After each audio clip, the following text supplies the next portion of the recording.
وسط ذہن سے کہ مظہر نے آ کے اگر اس کے کمالات کو ظاہر کر دیا تو پھر ہر کمال کا مظہر کنے بنایا نا؟ اگلے سارے کمالات کے مظہر یہ ہیں تو پھر توحید کے لیے پھر کوئی اور ضرورت ہے کسی کی؟ جب علی موجود ہے تو پھر کسی اور سے کیوں جائیں ہم؟ جب مظہر کل موجود ہے۔ اب اس نے آ کے اس کی توحید کو اتنا نمایاں کیا تاکہ قیامت تک آنے والا کوئی بھی فرد اپنے اس اللہ کے ساتھ کسی اور کو شریک نہ کر سکے۔ ایسا لا شریک بتایا۔ میں کیا کہہ رہا ہوں؟ ایک ہی ہے بابا، فقط ایک ہی ہے، لا شریک ہے، کوئی کائنات میں دوسرا خدا ہے نہیں۔ میں جملہ کہوں، جو خود آ کے ایسا اعلان کرے اس کی عبادت میں کبھی بھی شرک نہیں ہوگا۔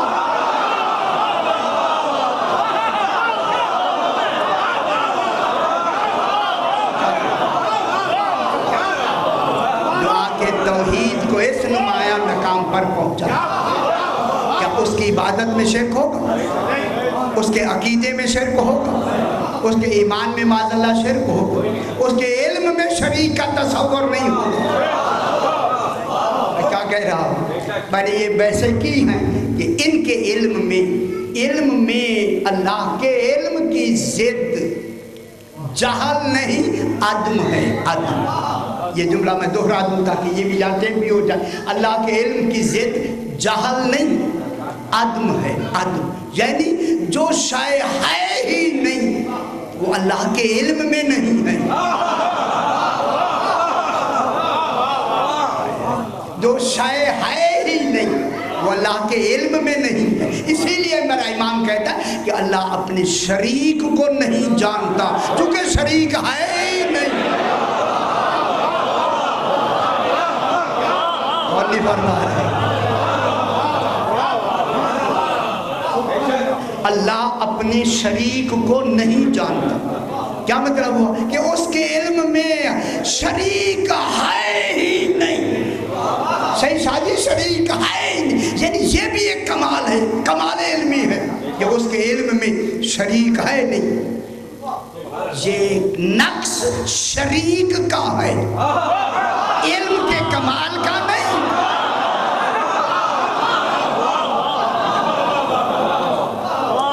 یہ نقص کس کا ہے؟ اس شریک کا۔ یہ شریک اتنا ناقص ہے کہ وہ علم میں آنے کے قابل ہی نہیں ہے۔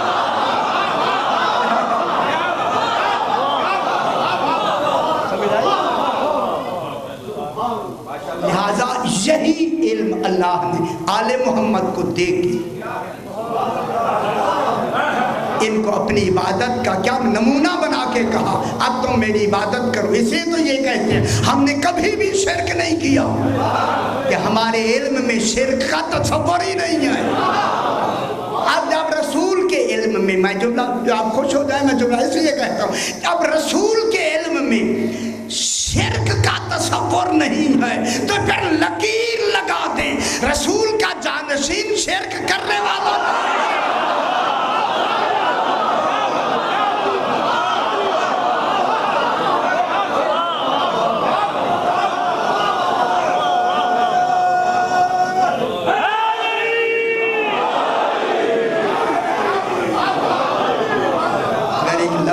شرک ہو گیا تو تصور، خیال کریں خدا کے لیے۔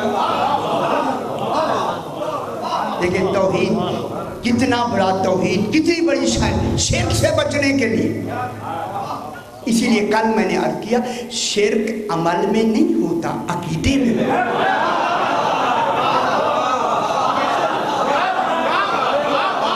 اگر شرک عمل میں ہوتا تو شفاعت کس کے لیے؟ جی اللہ کیا کہتا ہے؟ ان اللہ لا یغفر یشرک بہ، ہر شے بخش دوں گا مگر شرک نہیں بخشوں گا۔ اگر عمل میں شرک ہوا تو پھر بخشے گا کیوں؟ ٹھیک ہے، شرک کس میں؟ عقیدے، عقیدہ صحیح ہو گیا۔ شرک کی کتنی قسمیں؟ کتنی قسمیں؟ اب دیکھیے شرک کی 4 قسمیں۔ شرک فی الذات، میں جو خادم ہوں میں بیان کرتا ہوں، اس لیے سوال کیا تاکہ آپ کی جستجو بڑھے۔ شرک فی الذات، شرک فی الصفات، شرک فی الطاعت، شرک فی العبادت۔ شرک کی 4 قسمیں۔ شرک فی الذات، اس کی ذات میں وہ جو ذات ہے اس ذات میں اسی کی طرح کا کسی کو برابر کا شریک قرار دینا۔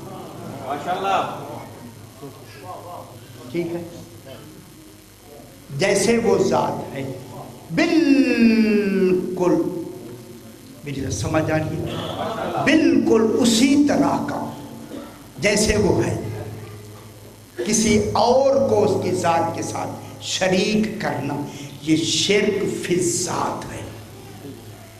اور کوئی ہے؟ کبھی آپ کے تصور میں اور کوئی آیا؟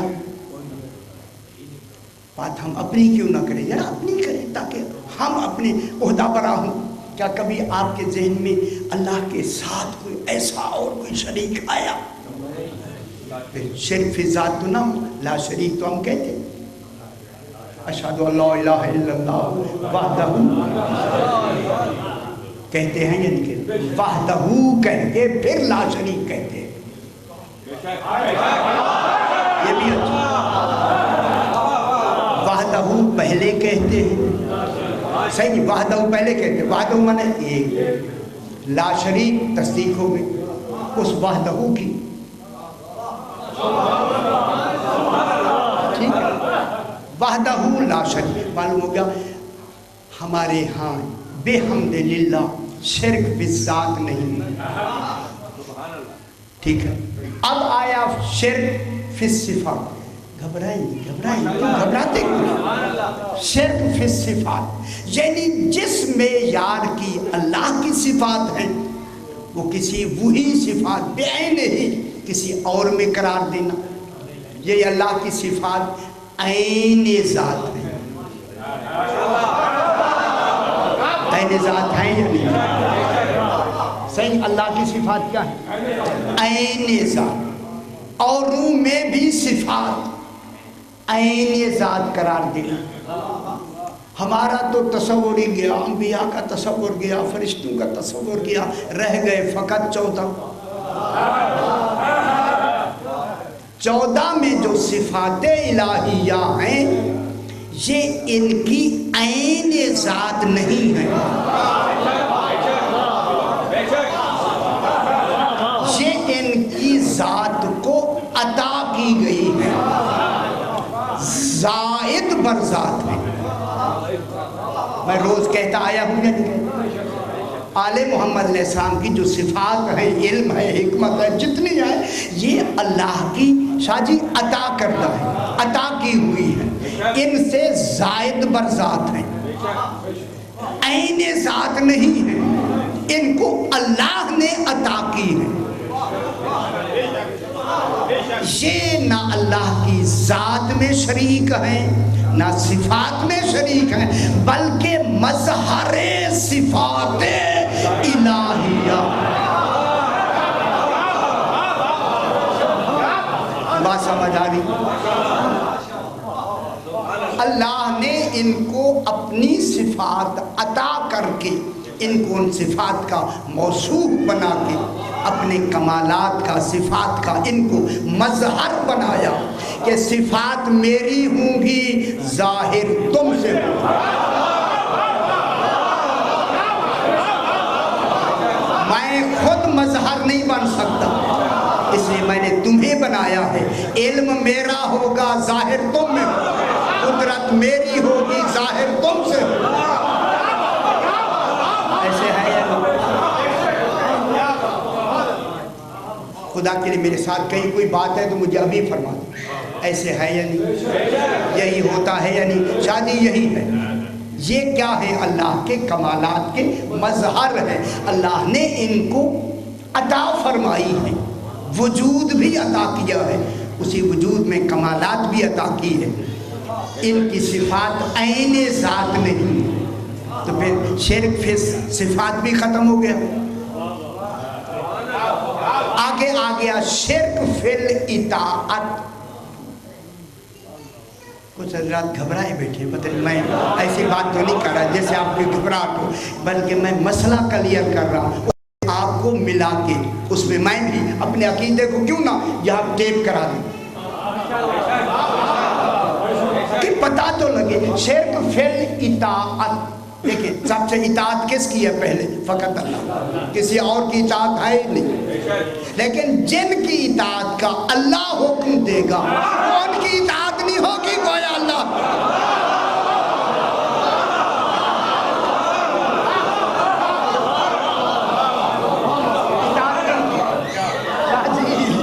اطاعت کن کی؟ اللہ کی. ٹھیک ہے، اب اللہ جن کی آگے خود اطاعت کا حکم دے گا، پھر وہ تو حکم اللہ میں اطاعت کی جا رہی، تو پھر اطاعت ان کی ہوگی، عبادت اللہ کی.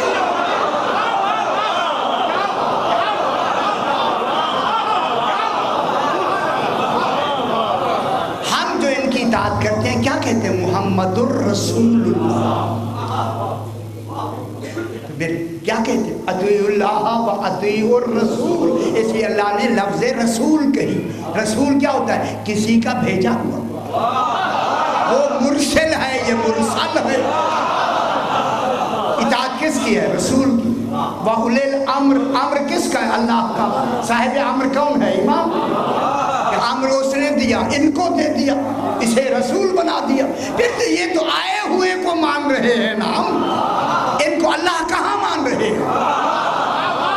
ان کی اطاعت بحیثیت رسول ہو رہی ہے، ان کی اطاعت بحیثیت امام ہو رہی ہے. اب ان کی اطاعت امر الہی سے ہو رہی ہے، تو شرک فی الاطاعت کہاں ہے؟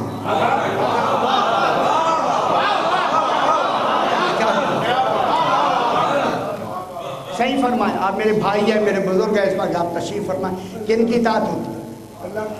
اشہدو ان لا الہ الا اللہ و اشہدو ان محمدا عبدہ و رسول. عبدہ و رسول اطاعت کس کی اطاعت ہے؟ اس کے عبد کی، اس کے رسول کی. بحیثیت رسول اطاعت کر رہے ہیں، بحیثیت اللہ اطاعت ہی نہیں ہو رہی. ان کی جو اطاعت بحیثیت امام ہو رہی ہے. جب بحیثیت امام بحیثیت رسول اطاعت ہو رہی ہے تو امر الہی سے ہو رہی ہے، پھر تو یہ اللہ کی اطاعت ہے. ٹھیک ہے. پھر شرک فی الاطاعت ہوا نہیں. تین شرک تین تو گئے دور، اب رہ گیا شرک فی العبادت. یہی ہے نا. اب آپ دیکھیں، عبادت فقط اللہ کے لیے، کسی اور کے لیے ہے. صحیح عبادت کس کے لیے؟ شرک کس میں ہے؟ فقط عبادت. شرک عبادت میں، اور عبادت کس کے لیے؟ آپ اللہ کی عبادت کرتے، ٹھیک، کسی اور کی عبادت کرتے؟ ذرا ہوں گل سچی کر لی کہ آپ کہیں چلو جی اب منہ مواقلی نہیں ہے، بالکل صحیح بات کر لی. میرے بھائی بھی یہاں تشریف فرما، سارے بچے بھی بیٹھے، صحیح کوئی ڈاٹ نہیں. اب بات کرنی، ہم اللہ کی کیا کرتے ہیں؟ عبادت. کسی اور کی عبادت کرتے نہیں. اب اشتباہ لوگوں کو یہ ہوا کہ اب اللہ نے اپنی عبادت کا حکم دیا، 14 کی تعظیم کا حکم دیا. ہم 14 کی تعظیم کرتے ہیں، اللہ کی عبادت کرتے ہیں. کیا کہیں شاہ جی، میں دل سے خدا کے لیے ہے، بات مسئلے کی ہو رہی ہے. ہم 14 کی تعظیم کرتے ہیں. 14 کے لیے ہم جیسے اللہ کی عبادت کریں، کھڑے ہو کے نماز پڑھتے ہیں ان کے لیے، جیسے اللہ کی عبادت ہوتی ہے ان کے لیے ہم پڑھتے ہیں. یہ سامنے ہے، اس کی کیا کرتے ہیں؟ تعظیم کرتے ہیں۔ اگر سجدہ بھی کرتے ہیں تو سجدہ تعظیم ہی ہے، سجدہ عبادت ہی نہیں ہے۔ اور ایک عبادتی سجدہ تو کعبے نے قبول ہی نہیں، اس لیے اللہ نے سجدے ہی دو رکھے ہیں تاکہ تعظیم الگ ہو جائے۔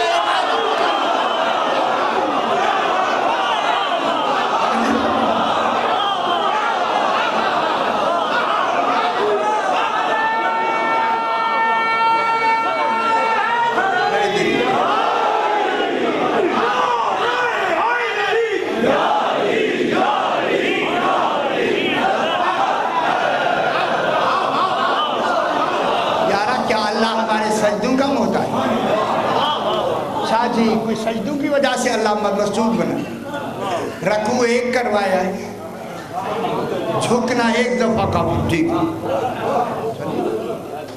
یہ سجدے دو کیوں کروائے ہیں؟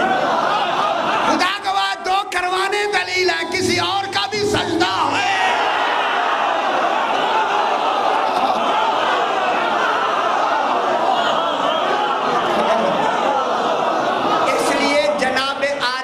سجدہ ایک ہے، دو نہیں۔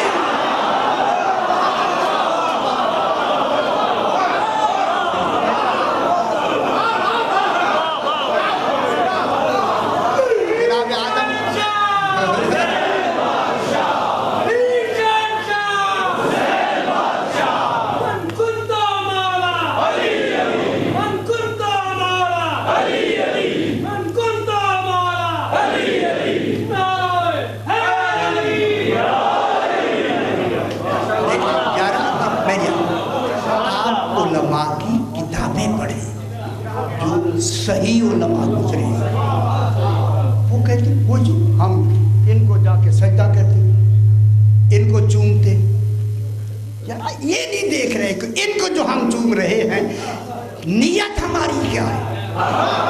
عبادت کا تعلق تو نیت سے ہوتا ہے، اگر نیت عبادت کی ہے تو وہ عبادت ہے، نیت تعظیم کی ہے تو تعظیم کی ہے۔ تعظیم تعظیم ہوتی ہے، عبادت عبادت ہوتی ہے۔ ان کو جو ہم سجدہ کرتے ہیں تعظیم کی نیت سے، کروڑوں مرتبہ بھی تعظیم کی سجدے کریں شرک نہیں ہوگا۔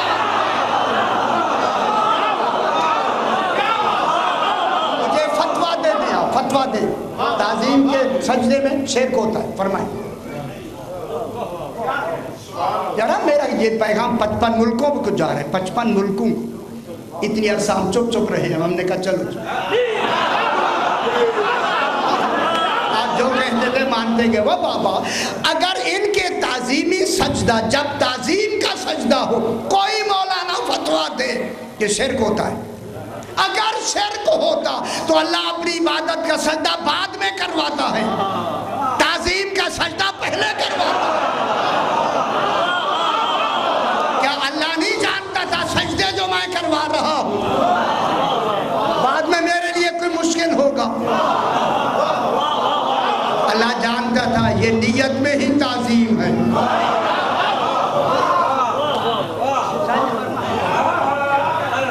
یہ جو سجدے ہو کس چیز اس میں ہو؟ عبادت میں بھی کوئی شرک نہیں ہے، عبادت میں کوئی شرک نہیں۔ اچھا آگے اچھا تھوڑا حوصلہ ابھی پھر دیکھیں، شاہی گھبرا گیا۔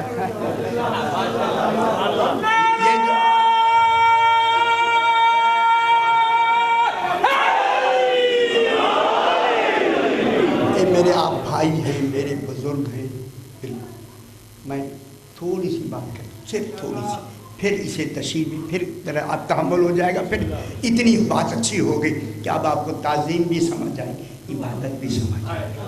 اللہ کی عبادت ہے آل محمد کی تعظیم، یہ حق ہے ہمیں جتنی ہم اس کی عبادت کریں اتنی ان کی تعظیم، یہ ہمیں حق ہے، حق ہے جتنی اس کی عبادت کریں اتنی ان کی تعظیم کریں۔ حق ہے یا نہیں؟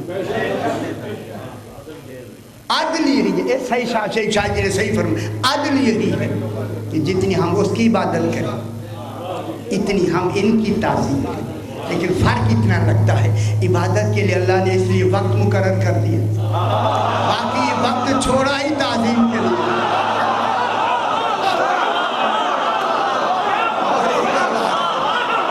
بس میرے تھوڑے وقت میں عبادت کر لو، ساری ان کی تعظیم کر لو۔ اس کی دلیل میں دیتا ہوں، اللہ کوئی کام نہیں کرتا، آل محمد پہ درود بھیجتا ہے۔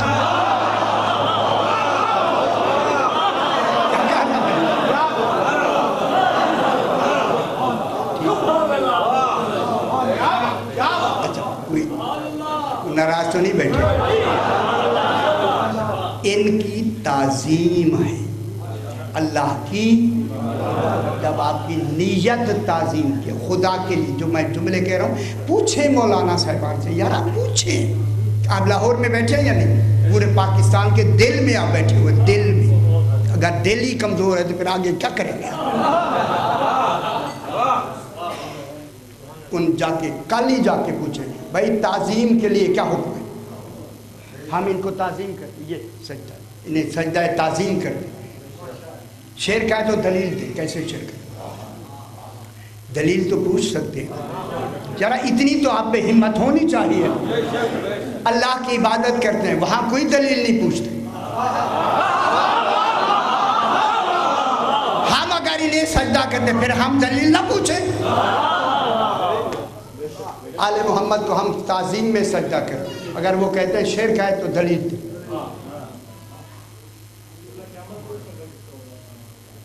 قیامت میں تو سجدے ہوں گے ہی سجدے سارے، یا علی۔ اب میں نے سجدہ کر، میں نے قیامت کے لیے تو بہت کچھ بیان کیا۔ یوم یکشف عن ساق، قیامت والے دن جب آل محمد سے حجاب ہٹا دیے جائیں،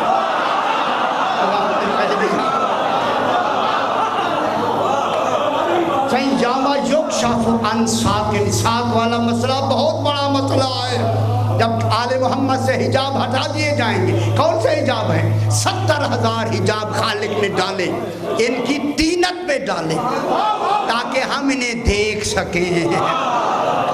جب قیامت والے دن حجاب ہٹا دیے جائیں گے، کل حجاب، یوم یکشف عن ساق ویدعون الی السجود، اور کہا جائے گا آؤ ان کو سجدہ کرو۔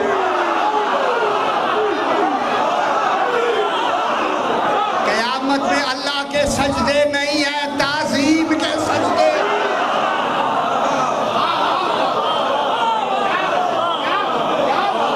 شاہ جی تعظیم کے کیا ہوگا؟ یدعون الی السجود، ان کو کہا جائے گا آؤ نہ کرو نہ سجدہ، ان کو کن کو کہا جائے؟ جنہوں نے یہاں سجدے نہیں کیے ان کو کہا آؤ نہ کرو سجدے۔ یدعون الی السجود فلا یستطیعون، انہیں طاقت ہی نہیں ہوگی، کیوں کہ ان کی ریڑھ کی ہڈی بیل کے سینگ کے مانند ہو جائے گی، جھکنا چاہیں گے جھک نہیں سکتے۔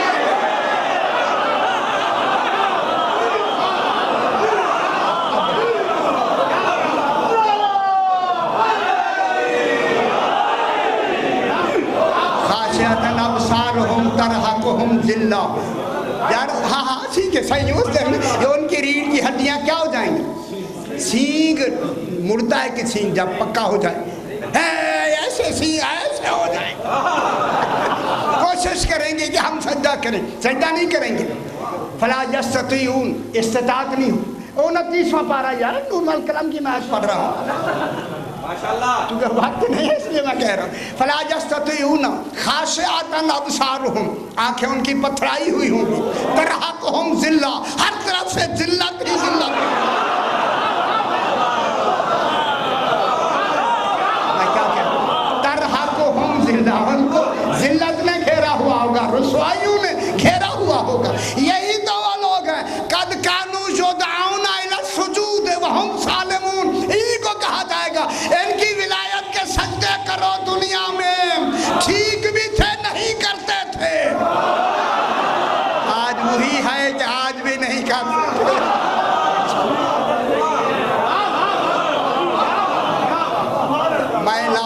بات کر رہا ہوں یہ بات یہاں تک آج نہیں رہے گی، اللہ جانے پورے لاہور میں پھیلے گی۔ خدا کے لیے اگر تعظیم کے سجدے کے لیے شرک کا فتویٰ ہے، فتویٰ دیں ہم اسے ان کو دیکھنے سوچنے کے لیے ہم پھر دیکھیں گے۔ نیت تعظیم کی ہے، ان کو سجدہ کرنے، مجھے نہیں معاذ اللہ، آل محمد کو، شاعر اللہ کو ہم، من یعظم شاعر اللہ ہے، جو شاعر اللہ کی تعظیم کرے گا۔ کمال تعظیم کا آخری مقام سجدہ ہے۔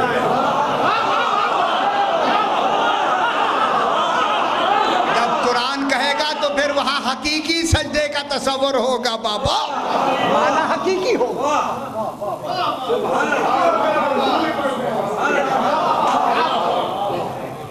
یہ کل آپ آئیں گے تو پوچھ کے آئیں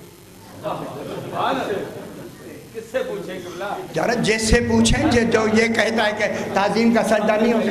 یارا میں کیا کہہ رہا ہوں، اس لیے میں نے عرض کیا کہ وہ دلیل تو ہمیں دیں، ہم تو دلیلیں دے رہے ہیں، ایک دلیل وہ بھی ہمیں دے دیں خدا کے لیے، جو کہتے ہیں تعظیم کا سجدہ شرک، کون سے حوالے سے دیں گے؟ کوئی دلیل تو دیں گے، جب دلیل دیں گے کل آپ دیں گے، پرسوں جواب سنیں گے پھر اس کو بس۔ اسی لیے عقیدے میں جو ہے وہ شرک ہے، عبادت میں بھی شرک نہیں ہے، اطاعت میں بھی شرک نہیں ہے، صفات میں بھی شرک نہیں ہے، ذات میں بھی شرک نہیں۔ شرک کی تو چار قسمیں آپ نے ساری مل کے ہم نے بیان کی، کوئی گڑبڑ ہوئی نہ کوئی تھوڑی سی، کسی پہلو سے ختم ہو گئی۔ شکر ہے اللہ تعالیٰ، شکر ہو گیا یا نہیں؟ یار شکر کریں، شکر ہو گیا یا نہیں؟ پھر کیوں فتوے ہیں؟ شاہ جی فرمایا آپ بھی عبادت میں، آپ اطاعت کرتے ہیں، عبادت کرتے ہیں، توحید کو مانتے ہیں، صفات ذات کو مانتے ہیں، کوئی ہے صفت ایسی؟ صحیح آپ فرمائے، آپ میرے بزرگ ہیں، کوئی ہے ایسی بات؟ نہیں ہے۔ جب نہیں ہے تو اب پھر کس میں ہوگا؟ عقیدے میں۔ اب اللہ کیا کہتا ہے؟ ربک یخلق ما یشاء و یختار، میرا بھی تیرا رب یخلق کو پیدا بھی کرتا ہے اور یختار انتخاب چنتا بھی ہے، چن کے جن کو امام بناتا ہے۔ بالکل نرم لہجے سے یار یہ باتیں دور تک چلی گئی، اب پوچھا جائے گا انشاءاللہ کل کہ یہ ہوتا کیا ہے۔ اب یہ ہوا جناب کہ ربک یخلق ما یشاء صحیح و یختار، سورہ قصص، اور یہ 68 نمبر آیت ہے، 68 سورہ قصص 20ویں پارے کی۔ 6 اور 8 کتنے ہوئے؟ ہیں ہی 14۔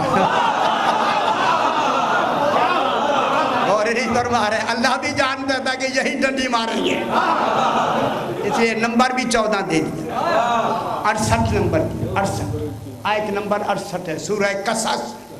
ربک یخلق ما یشاء و یختار، تیرا رب میرا حبیب پیدا بھی کرتا ہے اور چنتا بھی ہے۔ چننے کے معنی کیا ہے؟ کہ اپنے عہدوں کے لیے منتخب کرتا ہے۔ چننا عہدے کے لیے ہے یار، پھٹی چننا نہیں، خیال کرنا، عہدوں کے لیے چننا ہے۔ عہدے کیا ہیں اللہ کے؟ کہاں سے عہدہ شروع ہوتا ہے اللہ کا؟ نبوت سے۔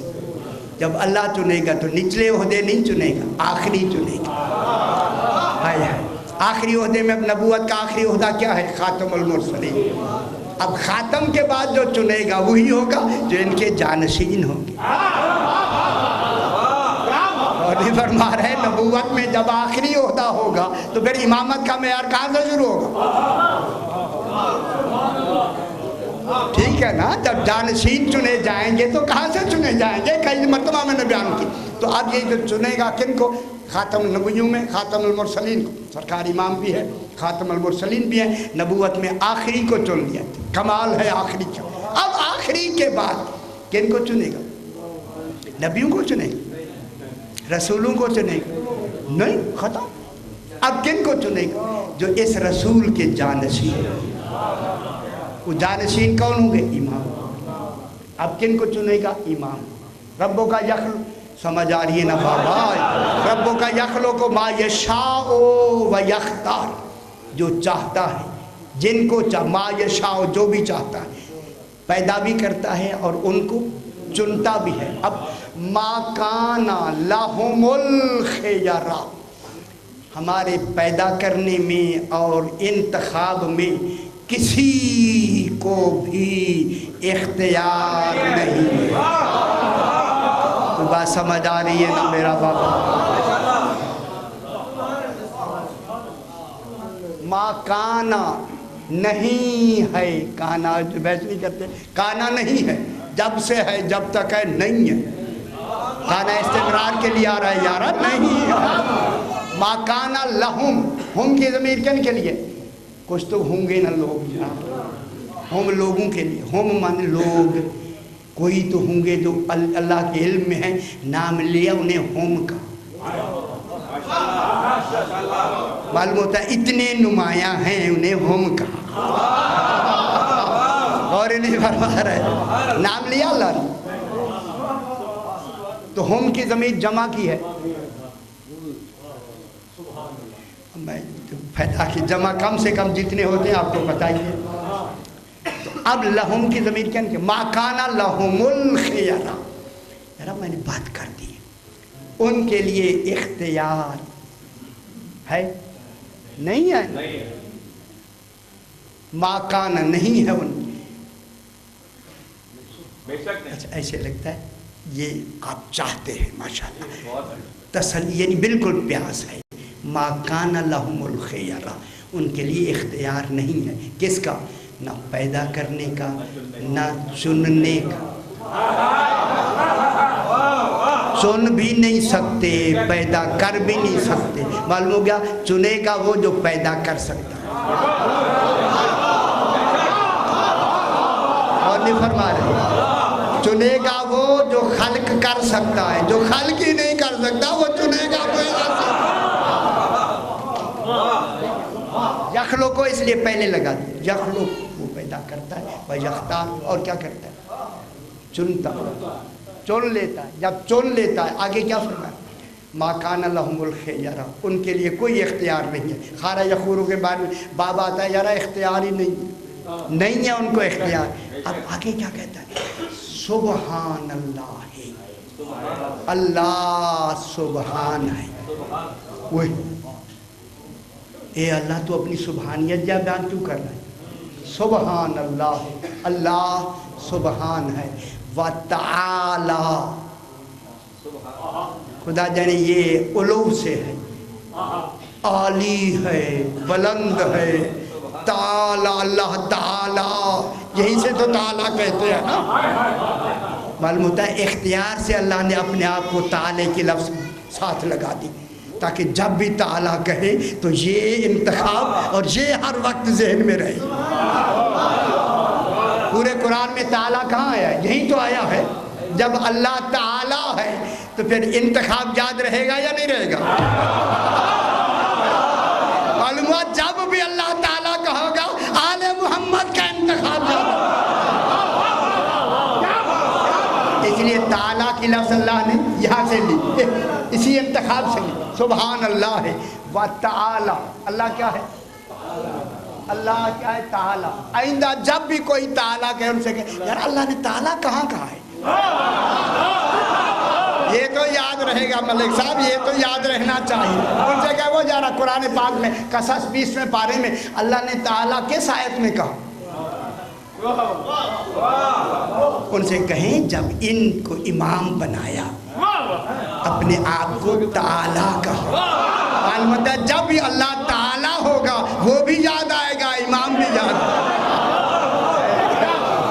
کیسا حکیم ہے یارا، کیسا حکیم کہ ہر وقت آل محمد میرے ساتھ رہے، جب بھی میرا ذکر ہو آل محمد دور نہ رہے۔ تعالیٰ کی لفظ یہاں سے لیا نہیں، سبحان اللہ ہے، وتعالی، پورے قرآن میں تعالیٰ کہیں نہیں ہے یارا، صرف اسی جگہ پہ تعالیٰ کہاں ہے؟ جب آل محمد کے ان اماموں کو جب انتخاب کیا تب تعالیٰ کہا، اللہ تعالیٰ، معلوم ہوتا ہے جب بھی اللہ تعالیٰ کہا کرے آپ بھی جب بھی، تاکہ آل محمد کا ذکر بھی تعالیٰ میں آ جائے۔ پوچھیں لوگوں سے خدا کے کچھ تو ہمت کرے یار، یاد بھی رکھے، آپ یاد بھول جاتے ہیں. سبحان اللہ ہے، اللہ سبحان ہے، و تعالی اور تعالی بلند ہے، اما یشرکون، اللہ کے مقابلے میں کنہی کو بنا. ذرا بات میں نے کہہ دی، یہ یہاں یشرکون یہاں آ کے کیوں لگایا؟ یہ ہے یشرکون جو ان کے بنے ہوئے اماموں کو امام نہ مانے.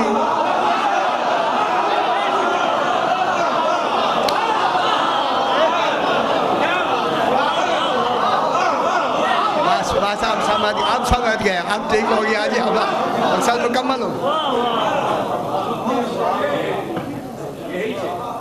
سمجھ آ رہی ہے؟ یہ ہے اصل جو مقصد ہے.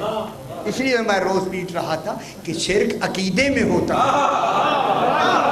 عمل میں نہیں ہوتا ہے بابا. کیونکہ یہ درس بھی ہے، لہذا اسے درسی حوالے سے بھی میں نے اس کو یقیناً بیان کرنا تھا. تو یہ ہے وہ جس سے کہ بچنا ضروری ہے. بس میں میرا خیال میں یہیں سے ہی میری شہزادی نے فرمایا حسین کوفے کے بازار میں قرآن کی تلاوت کرو. ماشاءاللہ سیدہ سے قبول فرمائے. میں نے کل بھی یہی روایت پڑھی، آج بھی بھرا ہوا ہے کوفے کا بازار. اور میں جملہ کہہ دوں کہ لوگ اشارے کرنے لگے، لوگوں آؤ حاضہی زینب بنت علی. ماشاءاللہ سیدہ سے قبول فرمائے. ایسے رویا کریں جیسے آہ نکلتی ہے درد سے. جناب سیدہ ہمارا رونا سننے آتی ہے، فضائل سننے نہیں ہم سے زیادہ جانتے ہیں. حسین قرآن کی تلاوت کرو، ہماری طرف ہجوم زیادہ ہو گیا. میں کیا کہتا ہوں، جب کہا نا لوگوں نے کہ حاضر زینب بنت علی، دوڑ رہے تھے لوگ دیکھنے کے لیے. خدا جانے کتنے لوگوں نے منع بھی کیا ادھر نہ جاؤ، رش اتنا ہے، مگر جب آواز آئی لوگوں آؤ ہم علی کی بیٹیاں بازاروں میں لے آئے. اس وقت میری شہزادی نے کہا حسین قرآن کی تلاوت کرو. نو کے نیزہ پر امام نے تلاوت شروع کی. فخر داؤد نے جب پڑھنا شروع کیا تو میں قربان ہوتا ہوں. خدا گواہ لوگ تصویر حیرت ہو گئے. صرف اکیلا سر ہے، ایسی تلاوت ہم نے کبھی زندگی میں نہیں سنی. ایک شور بلند ہوا، شور. علامہ لکھتے ہیں کہ ایک شخص ہے جس کا نام مسلم جساس ہے. مسلم جساس کے معنی ہوتے ہیں مکان بنانے والا، معمار کو جساس کہتے. یہ مکان بنا رہا تھا، جب اس نے آواز سنی نا جلدی سے اس نے نیچے اترا اور اتر کر کہنے لگا تم مکان بناؤ، میں یہ آواز عجیب آئی ہے، میں جا کے پتہ کرتا ہوں کہ یہ آواز کیسی. اب میں جملہ کہوں خدا کی قسم انہیں کوئی معلوم نہیں کہ بازار میں کیا ہوا. یہ کہتے ہیں اب جو میں بازار میں آیا میں نے دیکھا کہ کچھ سر ہیں جو نو کے نیزہ پر.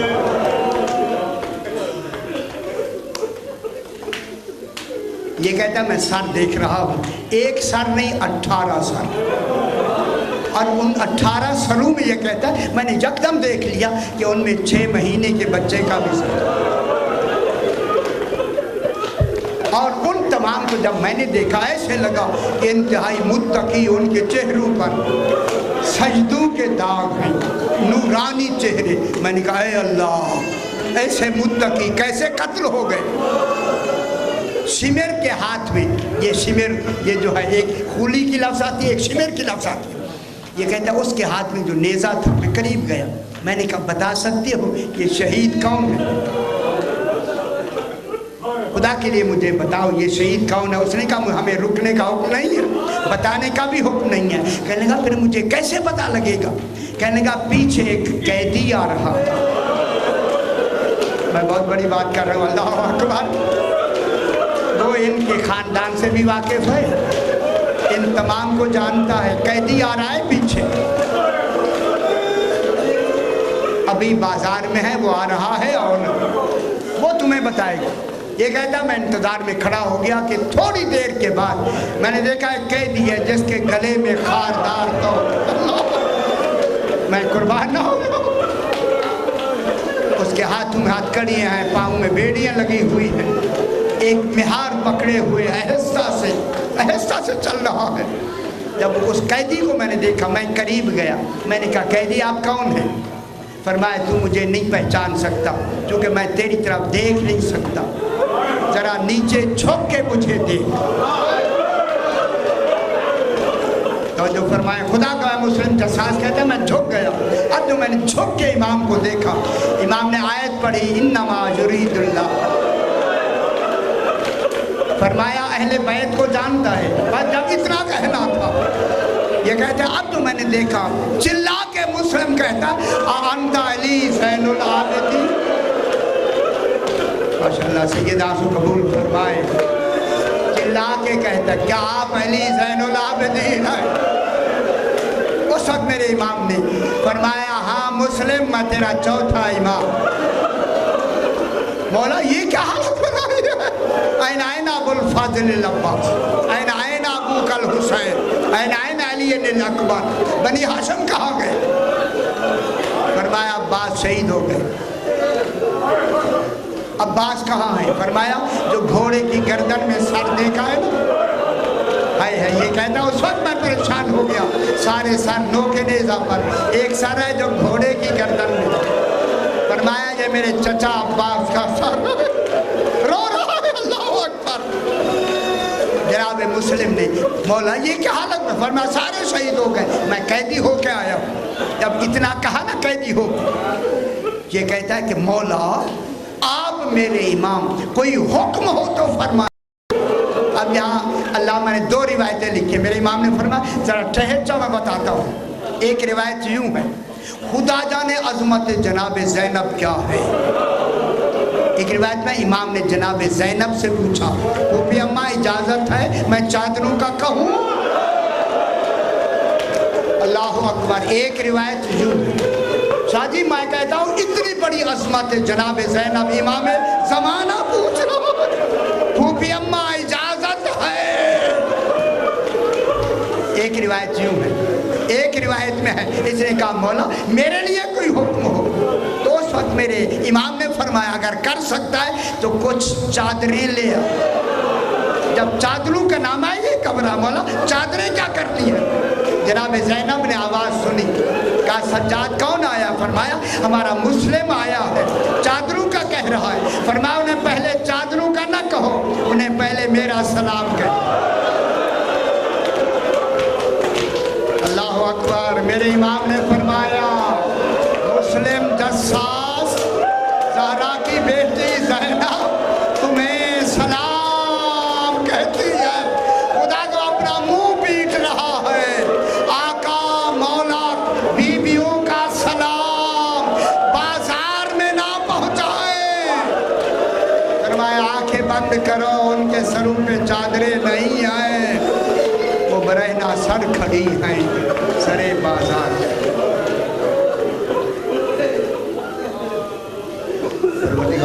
روایت میں یہ اہتمام ہوا ہے اپنی بارگاہ میں حضور مقبول فرما، جو حضرات جو تمنا لے کے حاضر ہوئے انہوں نے فیض المرام فرما، جو حضرات ہمارے جنہوں نے ہمارے ذمہ بہت سی باتیں لگائی ہوئی ہیں ان کے تمام حاجات کو اپنے اپنے مرحومین کے لیے، بانیان کے مرحومین کے لیے، شہداء و مومنین کے لیے سورہ فاتحہ۔ بسم اللہ الرحمن الرحیم۔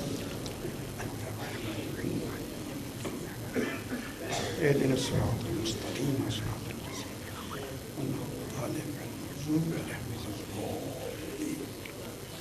ربنا تقبل منا انک انت السمیع العلیم رب زدنی علما وزدنی علما۔